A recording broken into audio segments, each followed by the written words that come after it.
Good evening, America. Radio. Yes, you are now listening to the sounds of Sports Reports is Ordered.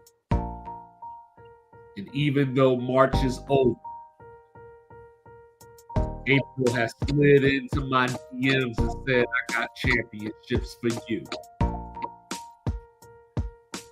We're going to talk about March Madness. The Final Four is here. Even on the women's side, we got USC and UConn playing as we decide the Final Four spot. And of course, I have with me the even kill, Virginia born, representing New Jerusalem, holding it down for the turnpike and cheesesteaks everywhere. Dedicated father, dedicated veteran. He is Mr. Logical. And I am the unorthodox, go left, but you would think I'm southpaw. At the very least, I'm going to put my hands up unlike Romero did the other night. You know what I'm saying? But hey, I am your unorthodox statistician. I am 2-5. Do us a favor. Like, review, subscribe, rate us. It's free. Costs you nothing.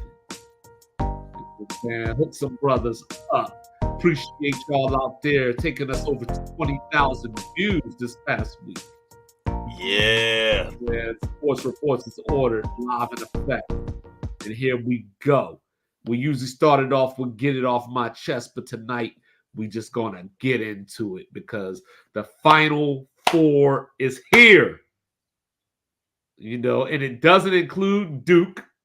It doesn't include North Carolina. It doesn't include Kansas.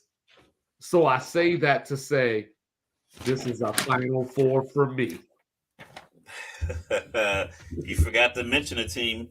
I didn't forget to mention nobody. Kentucky didn't either. Yeah, I didn't forget to mention nobody. He tried to slide that in there. The blue yeah, you're right. You're right. I forgot about Indiana, and I forgot about Louisville. You're right.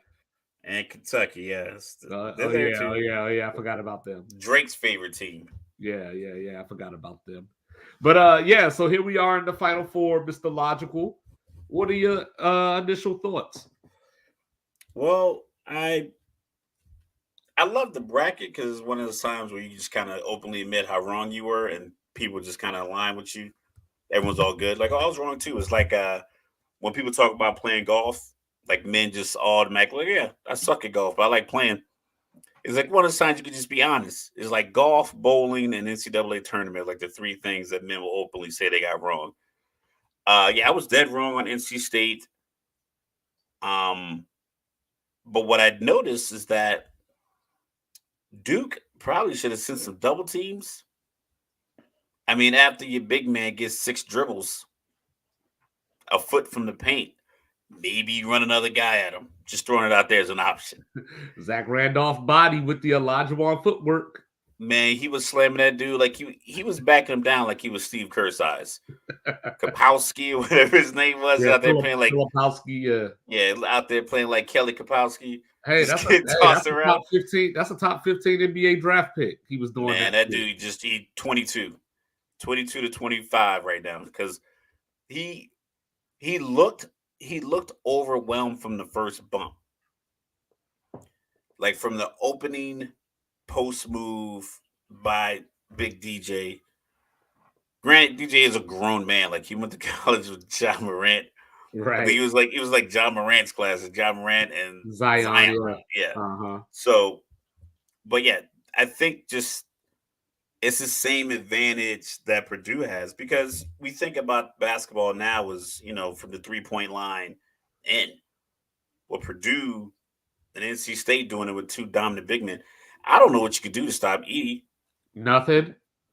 You just throw it up there. Like, he is a foot taller, it seems, and like a foot wider than everybody else around him and Well, those are 6'7", 6'8" guys around. It's like well, you know he's what I just that call him, much right? bigger than him. You know what I call Zach Edey, right? What's that? Second round Yao. Second.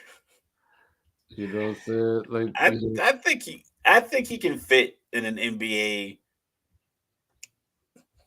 I think he's too slow. I think he's too slow. Yeah. It reminds me a lot of, even though they're not the same size. Somebody hit me up today. One of our loyal fans hit me up today and asked me why did nobody pick up Oscar Tshiebwe?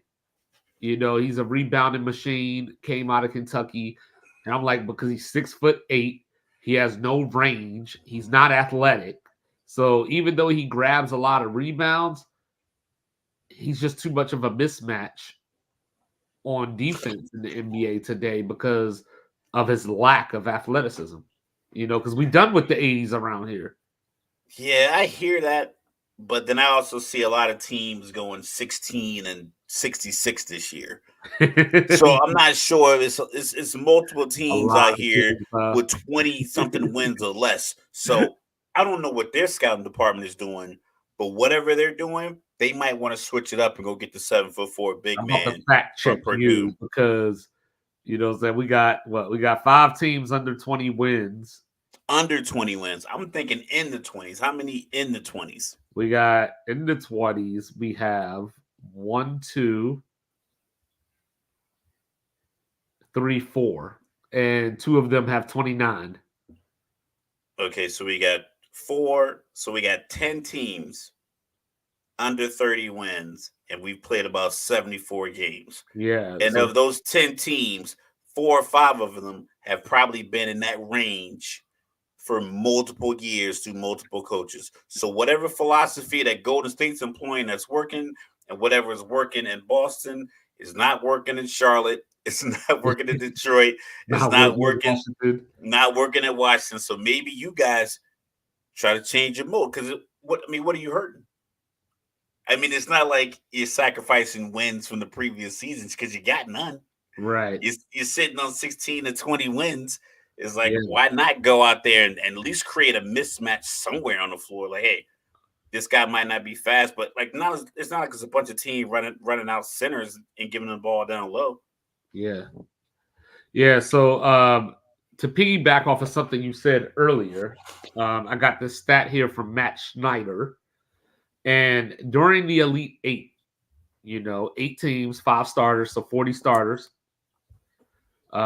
There were 24 seniors, 4 juniors, 10 sophomores, and 2 freshmen.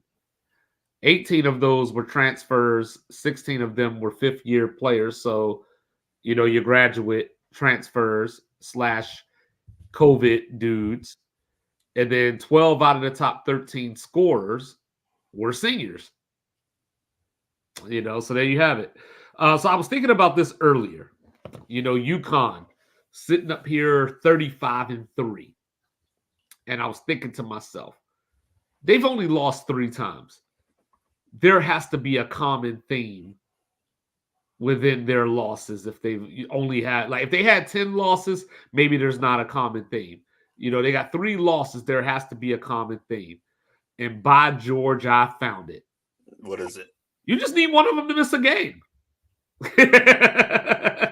That's the thing. Donovan Clingan, he missed, a game. He got hurt against Seton Hall.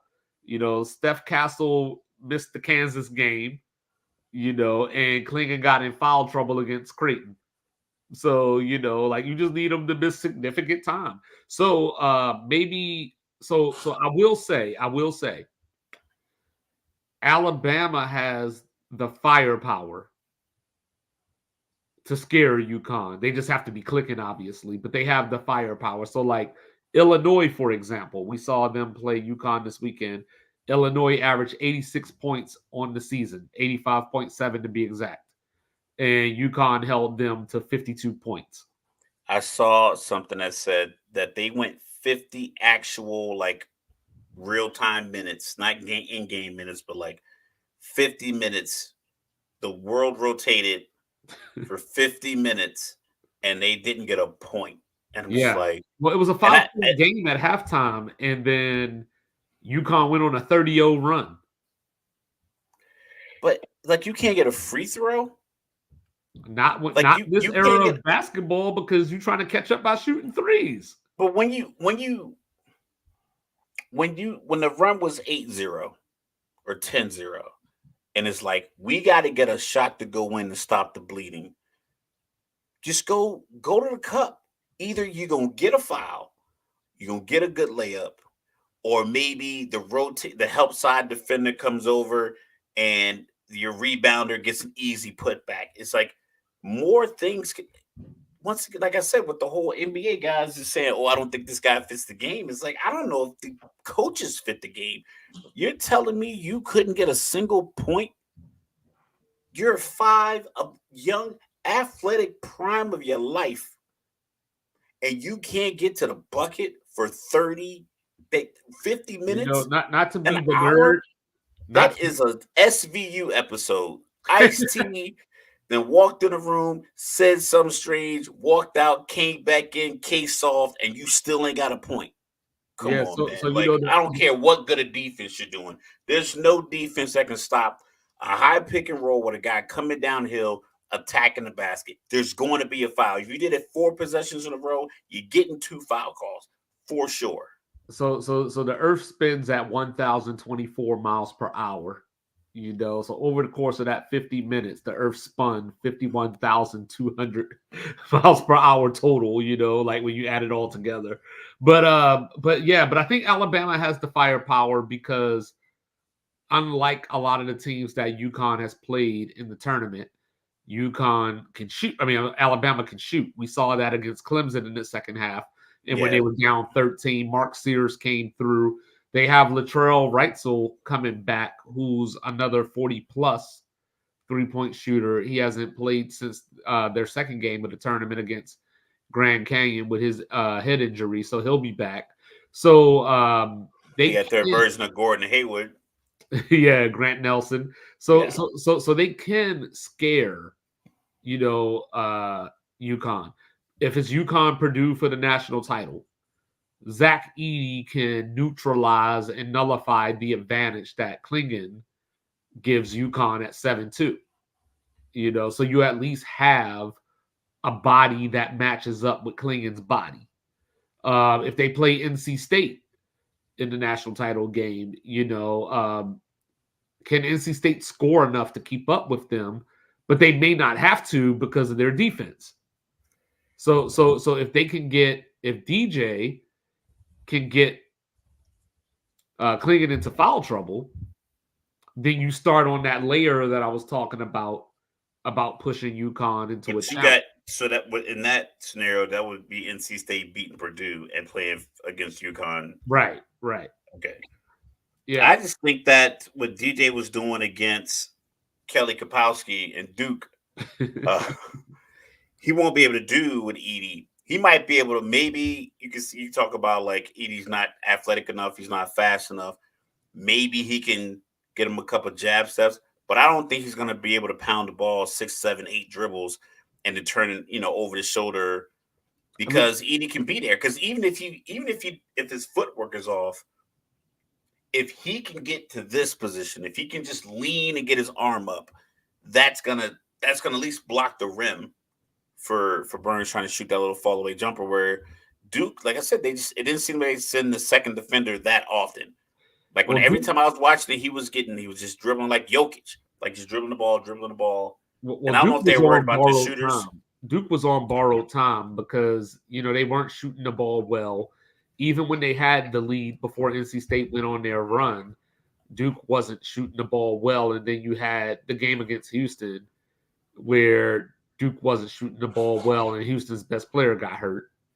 Like Houston's looking at the free throw numbers, thinking to themselves, we got to practice, because that game was there. Even without their best player, that game was there for the taking. They just didn't hit their free throws. Clemson was awful from the free throw line in the second half. They were. Alabama. And it makes me wonder, like, why is this such a theme? Like, because, I was talking about Kentucky and Coach Cal, and usually if you look back at the tournament games that his teams lose, you can find the free throw disadvantage within the numbers. But while I'm on Kentucky real quick, let me get one more thing off real quick. All right.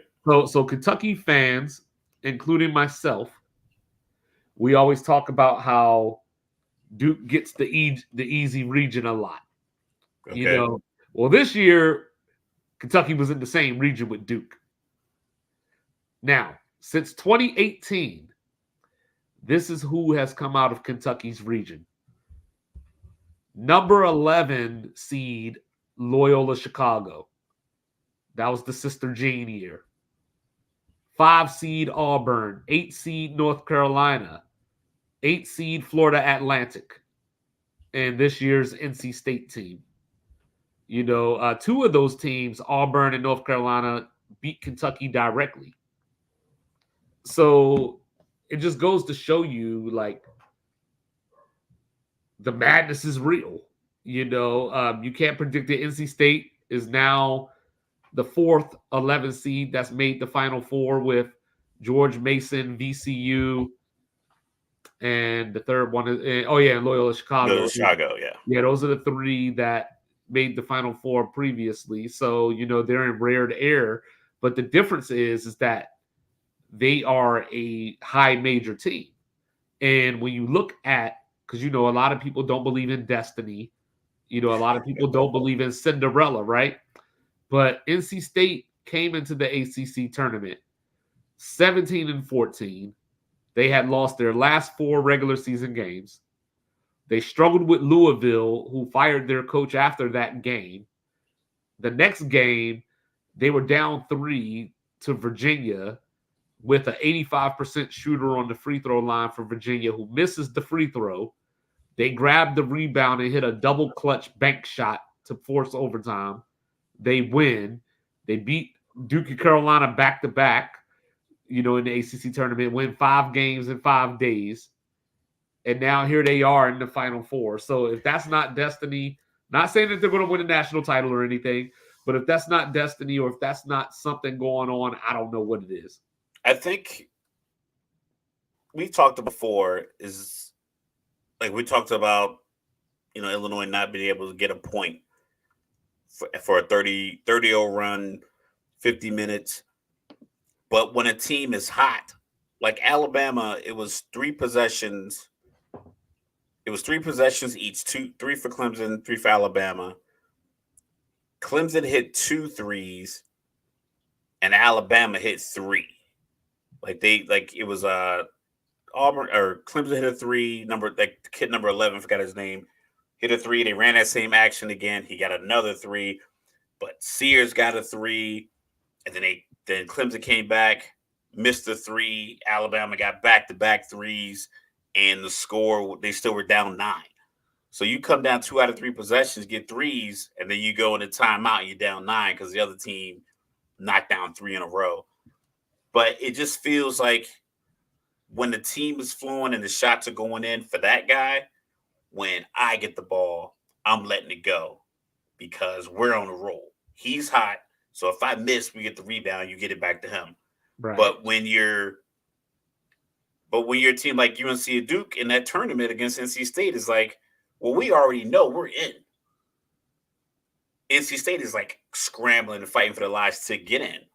So you just ride that momentum. And I think it's a very valuable piece. Like, if you think about a team that scores like 140 points in an NBA game, like, those guys don't shoot like that all the time. But these guys go on runs and these heat checks, and the guys just keep heating up. 6 for 9 for 3. Another guy unexpectedly drops 30. I think Booker went for 50 tonight in Phoenix. Booker doesn't normally, like, he had the 70-point game in Boston back in the day, but he doesn't normally go for like 50. He's not a volume scorer. He's a big pull-up guy, but he probably was feeling it. His first few shots went in. It's the same thing happened with Sears. Sears just knows, and he started 0 for 7. Mm-hmm.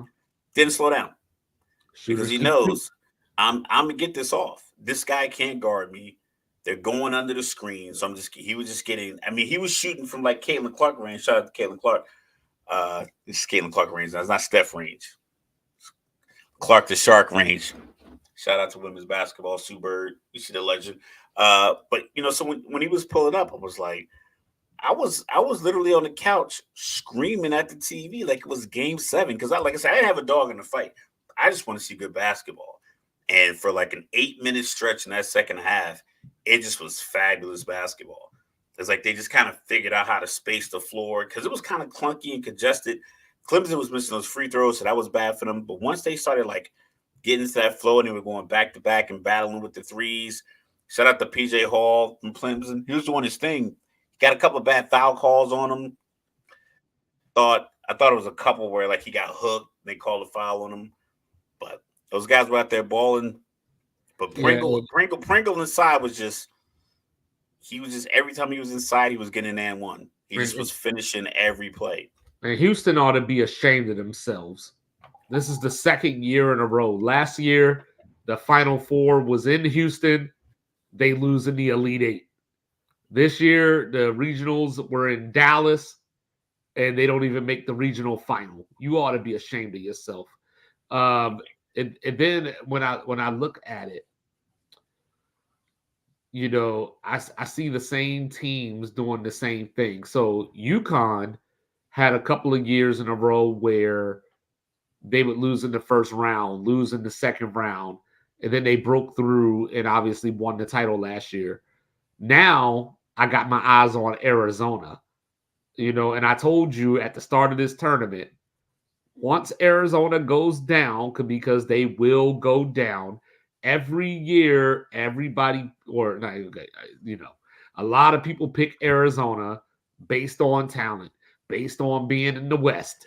It's just a good basketball school. They're a good basketball school. I think their high school basketball program is really good. One of my first memories of Arizona basketball is a kid named Steve Nash, you know, coming through with the Santa Clara Bronx and knocking off Arizona in the first round of the NCAA tournament.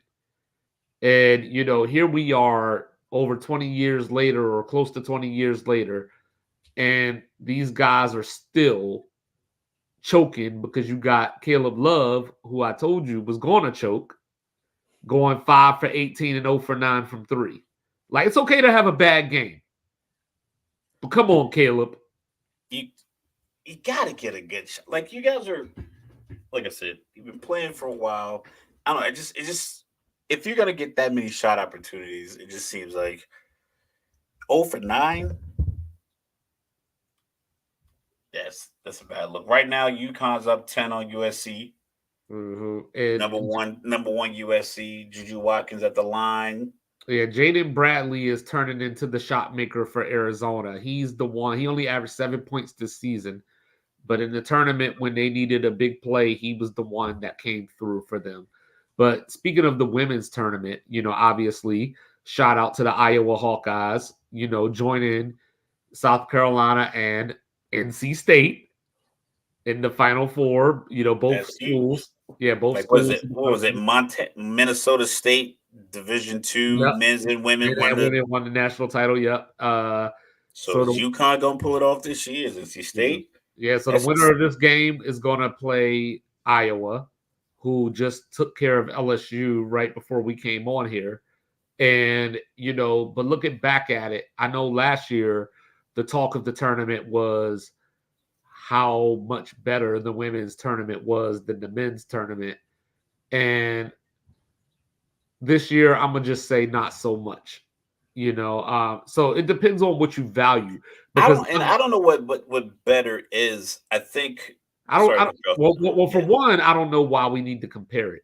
You know what I mean? But that's just what we do. You know, but for two, it's just I think people hear things on TV or they hear something that sounds good, something they might want to be true, and then they just keep saying it over and over because it depends on what you're looking for. Because the reason that the men's March Madness works is because of Cinderella. It's because of Oakland being able to match up with Kentucky, and Jack Golke comes out of nowhere, becomes America's sweetheart. You know, Kai Simpson out of Colorado, who I talked about before the tournament started. But with the women, it's literally as predictable as it can get. You know, you had the name on the front of the jersey. you had 1 7 seed, beat a 2 seed, whereas in the men's tournament right now, you got an 11 seed. Granted, they're in the ACC, but you got an 11 seed in the Final Four. It's just this is one of the first years that has been chalky in the men's tournament, and I gotta say, I don't want to say I'm not enjoying it, but I think what I'm not enjoying is the exposure of these coaches. Because, like you were talking about last weekend, you Most were of these talking, coaches don't know what they're doing in yeah, most of the sports. They're just good at interviews. yeah, you were These talking guys are about. just good. They're just good at interviews. You can see when it gets rough. Calipari had no idea what he's doing as a coach Well, you in were that talking game. about He got completely outcoached. specifically, you were talking about the Creighton Oregon game. Like what are these guys doing? And that's what I saw yesterday watching Tennessee against Purdue. Is that you got the 7'4" guy with 40 points and 16 rebounds, On catching the 20 ball, on 21 shots. yeah, catching the ball in the post, setting everybody up, and y'all are still out here taking wild shots for no reason. Like no reason at all. And Tennessee, shout out to El Residente, Josiah Jordan James went 3 for 3 in the first half, one shot in the second half because Dalton Connect decided that he was going to shoot 31 shots to get 30 points. At 37, something Or like that. 37, but It was vastly different than what Edey was doing on his 21 shots. yeah. And of course, you had Purdue with a 33-11 free throw advantage. So you talk about where was the game won and lost. That's where the game was won and lost, was that Purdue was taking advantage and getting to the free throw line, and Tennessee was settling. Yeah, I mean, like I said, but that once again, that's coaching, because after after Kentucky lost to Oakland, Jay Wright in the studio, former Villanova coach, champion, won a national championship with the team. He talked about the advantage of having seniors versus younger players and how having younger players puts you at a disadvantage. And I'm like, yo, that's coaching. They've been freshmen all year. They've been freshmen since the season started. They didn't just get picked up in January and had to play this major tournament And they're more against talented. seniors. They're more talented. They're bigger. They're NBA potential draft picks, 3 or 4 of them in the top 20. So if you can't coach kids at the college level that are all projected to be NBA starters, then it's you messed up coaching wise. That's nothing to do with the age of the player. If you just simply drew up plays that got these guys open looks or looks coming downhill, get them the easy basket. Basketball is an easy sport. It's difficult to play physically, but as far as the concept of it, you just want to create a situation where the ball moves, the defense moves, and you get the ball to an open position where you can get a good look at the basket. Well, That I was going to ask a question. I was going to ask you a question. Do you think that it will kind of revert back once the COVID seniors are gone? now because if they like we talked about this with the NBA draft, if these guys were that good to a point where like they were head and shoulders above the other college competitors, they would have already gone to the draft or taken their degrees and gone on to professional leagues. It is an advantage. It is an advantage to have guys who are older, yes. But Kentucky had guys that are older. They lost. Everybody had transfers. Everyone had fifth year seniors. Everyone had COVID seniors. Almost every team had all of these elements. The difference was, do you have a playmaker that can make plays in crunch time? Do you have a strategy that all your players buy into and understand and can execute? That's what it boils down to. The age of the player is irrelevant. The energy level is all there. A 19-year-old and a 22-year-old. It's not like, yeah, the 22-year-old might be a little stronger, but if I'm a 19-year-old freshman and I'm one of these top 300 players or whatever in the country, and I go to one of these schools, you're probably going to perform at a high level. You're going to be athletically gifted. Yeah, he might have a size advantage like Burns, but with Burns, it wasn't the fact that he had the size advantage on Duke. It's the fact that they didn't get the ball out of his hand. Like they didn't make him pass the ball. It's like I don't care how good you are, you're useless if you're pounding the rock at the rim and I don't force you to pass the ball, and you get to figure out, I got a guy on me who I probably have by 70 pounds, maybe. They said he's walking around like he plays like almost 290. What was it? What was his numbers? Or something like that. Yeah. So I got a guy behind me that's 225 and I'm 285 and I'm bumping him. And every time I'm bumping him, he's moving back a foot. I'm dribbling the ball and no one comes and takes the ball from me. I'm getting closer and closer to the rim. That's coaching. That's nothing to do with how old the guy is. It's like he's irrelevant if he doesn't have the ball in his hand. But if you let him keep the ball that close to the rim, he's gonna kill you. And that's what he did. Right. And I mean, when you look at, North Carolina, for example, they have RJ Davis and Armando Bacot, who are seniors as well, and they're not here. So it's obviously not that simple. And they're like all-time leaders in scoring and rebounding in games won at UNC. With the lineage that UNC has, these guys are at the top of those lists. Right. Assists, rebounds, points, games won, games played. And you miss a dunk at the rim, the other team gets the ball and the rebound, and they shoot the three. Or, once again, Grant Nelson, once he got hot, they just kept feeding him. Yeah. And I think that everybody's trying to find, you'll appreciate this.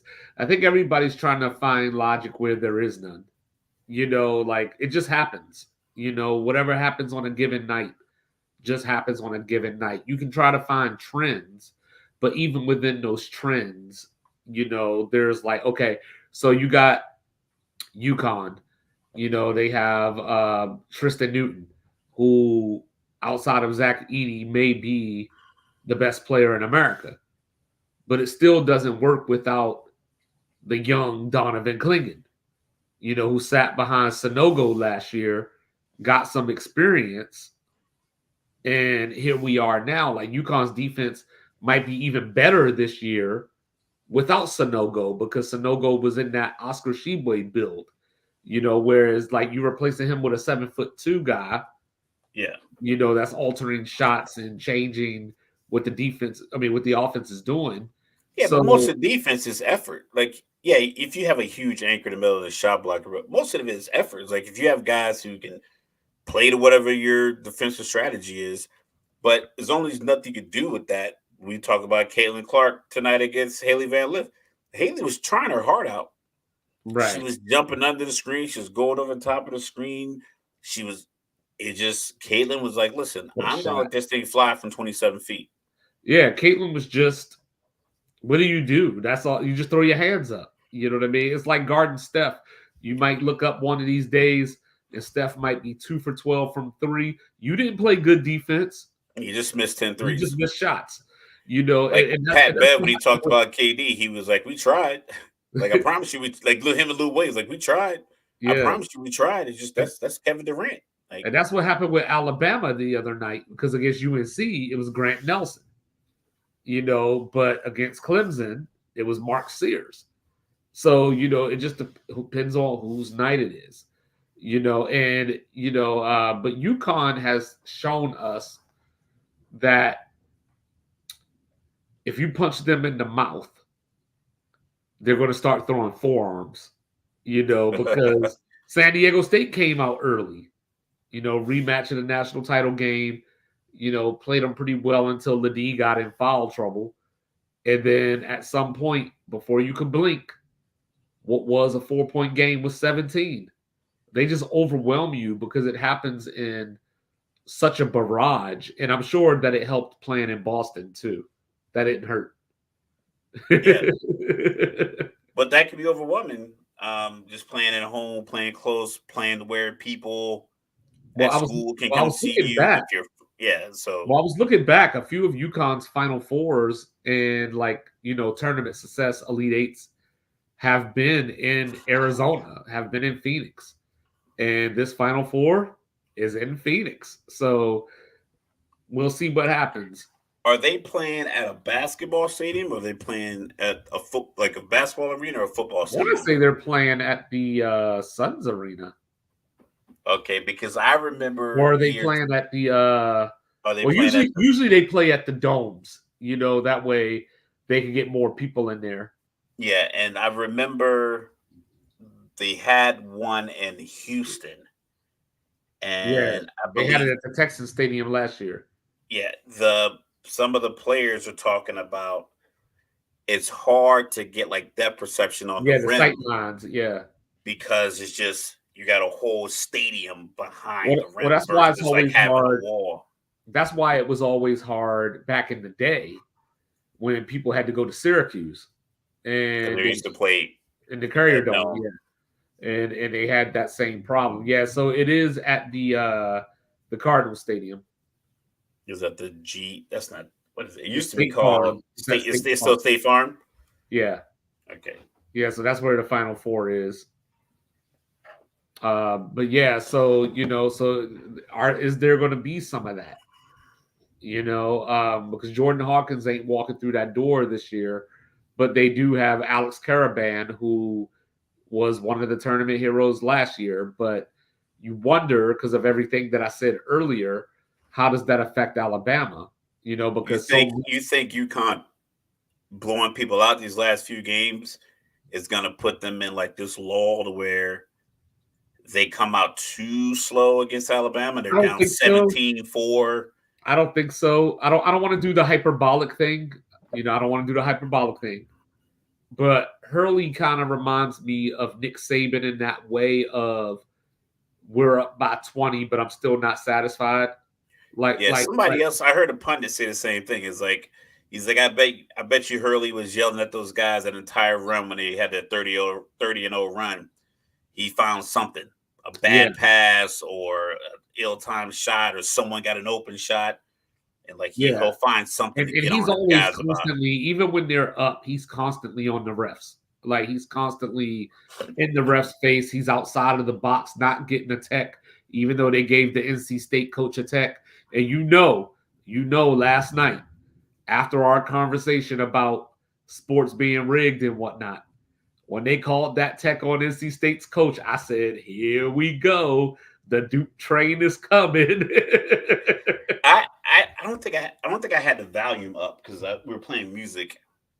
No, he was definitely way outside of the box, but I don't know what he said to the ref, so maybe that contributed to the tech. But I know what caused him. I remember, like I said, I don't remember what exactly happened, but I remember whatever when the whistle blew, I thought it was a bad call. I can't it remember was a exactly what the bad call. call was. It was. So when I saw the technical on him, I was like, I get it.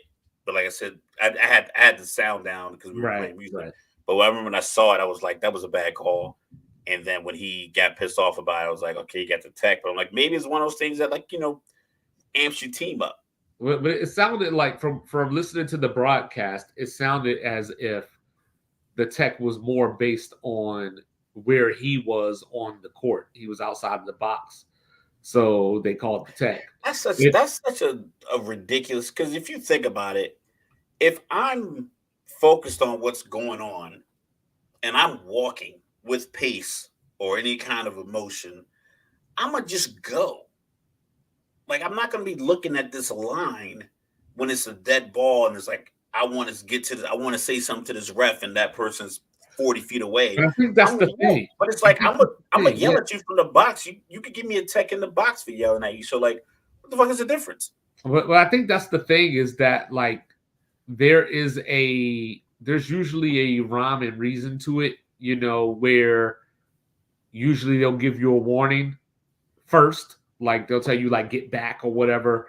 And because I know like Hurley is always outside of that box, like he walks up and down the damn court like he owned the place. Coach K used to do that. Just be wherever he wanted to be. Cal does that. The refs just need to be better. If you were better, like I talk about this as a prime example. I got escorted out of the DMV here in Jersey. And I remember this comedian, Tony Baker. He was talking about like, and this is before I got escorted out of the DMV. He was talking about how you always see somebody at the counter, and they always like you see him from behind, like what do you want me to do?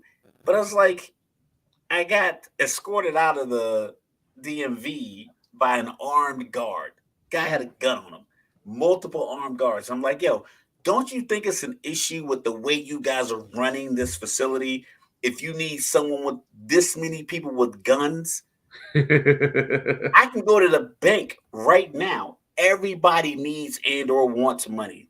I do not recall seeing three armed guards just in Wells Fargo chilling, waiting on a customer. But yet, every time I go to the DMV, because the time before that, another guy was about to get escorted out because he got his paperwork checked 6 different times.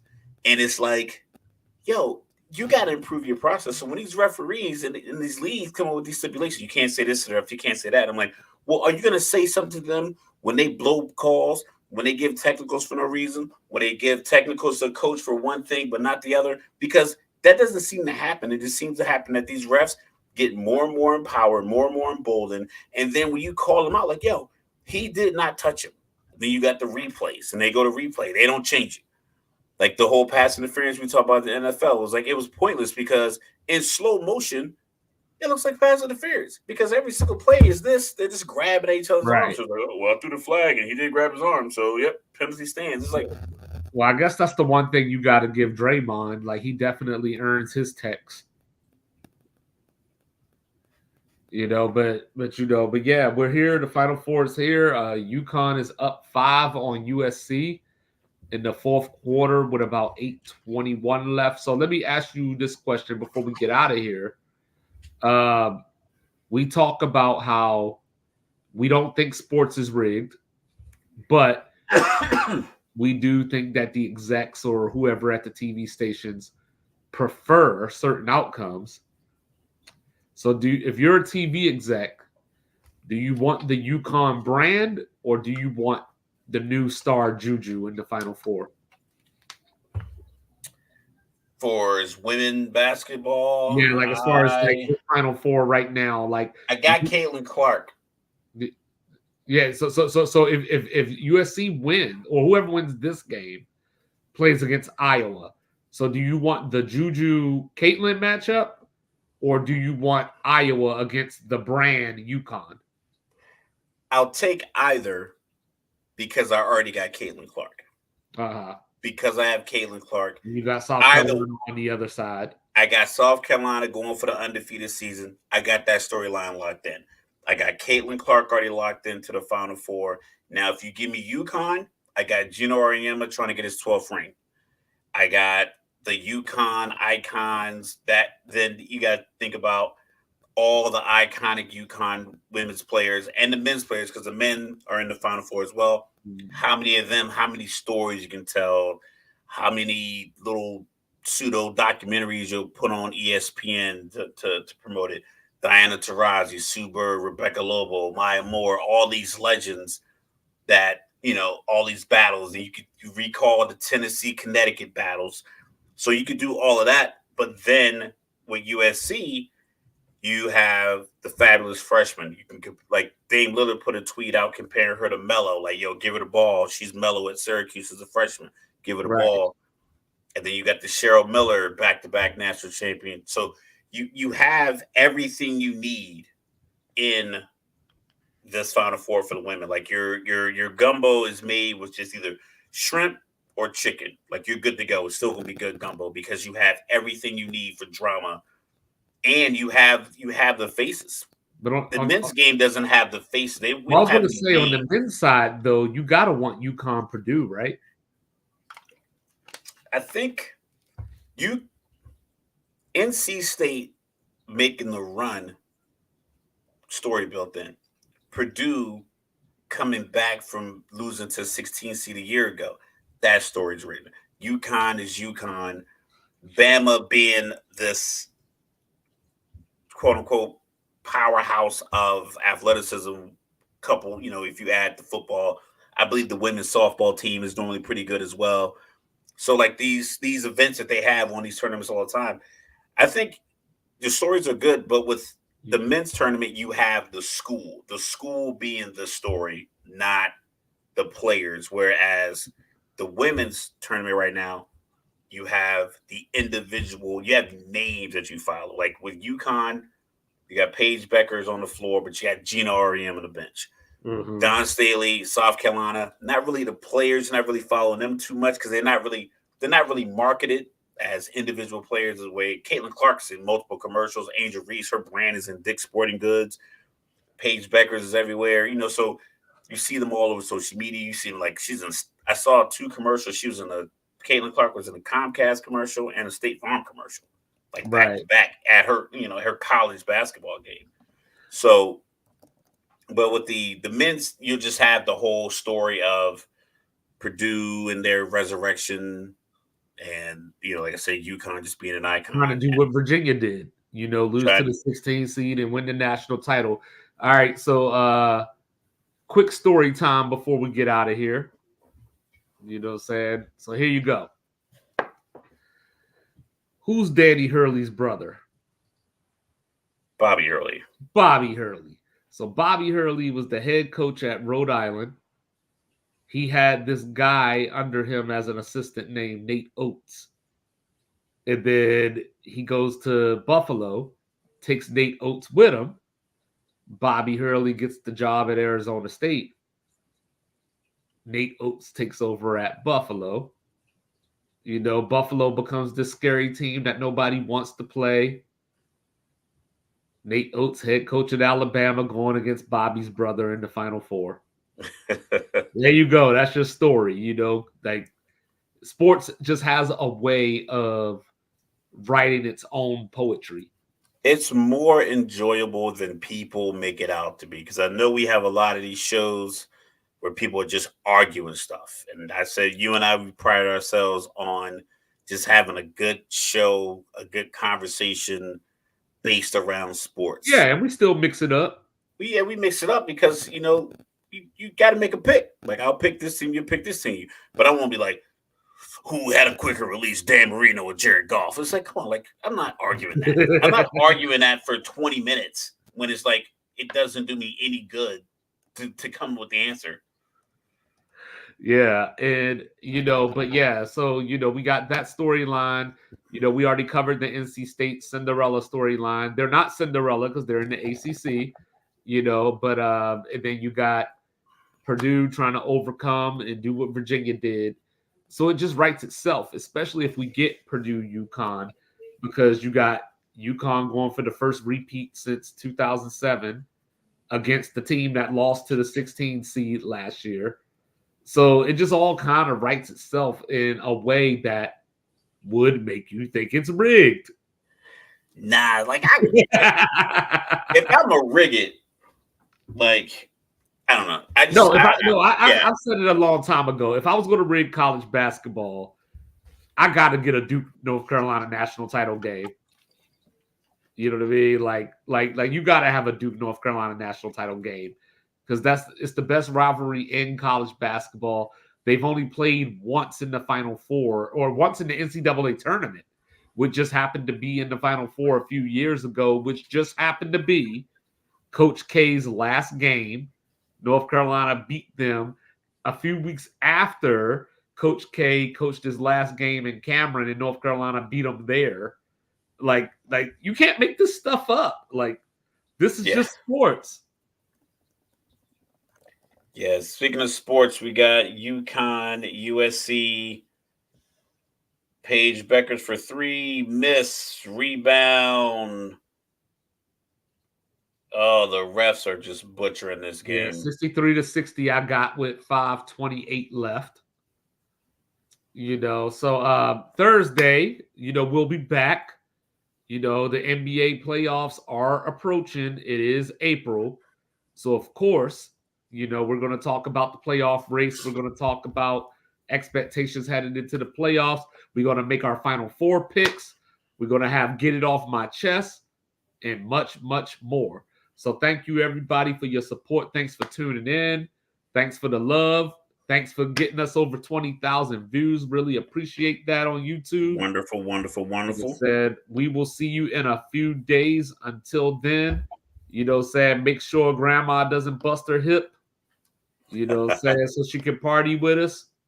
Absolutely. We'll try not to make her whiplash, with our throwbacks on. But he is even kill. VA born. Don't bring feelings to a fat fight.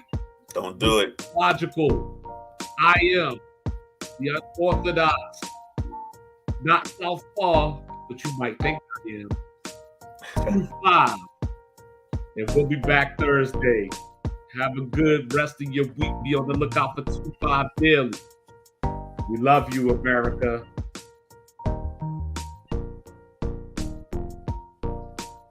Peace and love.